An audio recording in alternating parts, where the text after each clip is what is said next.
নামাজের মধ্যে দুনিয়াবি চিন্তা ভাবনা দূর করার উপায় কি? নামাজের মধ্যে দুনিয়ার কোনো চিন্তা আসবে না, সব দূর করে ফেলবেন, এটা সম্ভব না।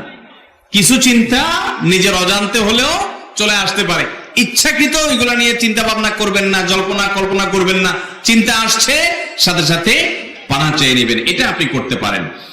তবে এটার জন্য আলাদা করে পেরেশান হওয়ার দরকার নেই। আমাদের নবীজি সাল্লাল্লাহু আলাইহি ওয়াসাল্লাম একবার ইমামতি করে নামাজ পড়াচ্ছিলেন, একটা বাচ্চার কান্নার আওয়াজ শুনে নামাজ সংক্ষিপ্ত করছেন। এই যে অন্যদিকে মন গেছে, অতএব অন্যদিকে মন যেতে পারে, ইচ্ছাকৃত অন্য জল্পনা কল্পনা করা দোষের মন চলে গেলে সাথে সাথে তাকে আনার চেষ্টা করবেন, জাস্ট এটুকু করলে হবে।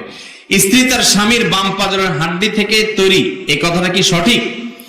স্ত্রী বাম পাঁজরের হাড্ডি থেকে, স্বামীর বাম পাঁজরের হাড্ডি থেকে তৈরি কিনা?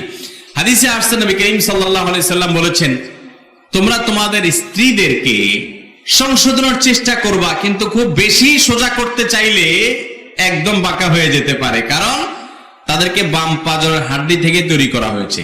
এই হাদিসে কিন্তু এটা বলা হয় না যে প্রত্যেক স্ত্রী তার স্বামীর বাম পাঁজরের হাড্ডি থেকে তৈরি হয়েছে, বরং এই হাদিসে বলা হয়েছে মৌলিকভাবে আদম আলাইহিস সালামের পর যখন মা হাওয়ার সৃষ্টি হয়েছে সেই ক্ষেত্রে এটি ঘটেছে।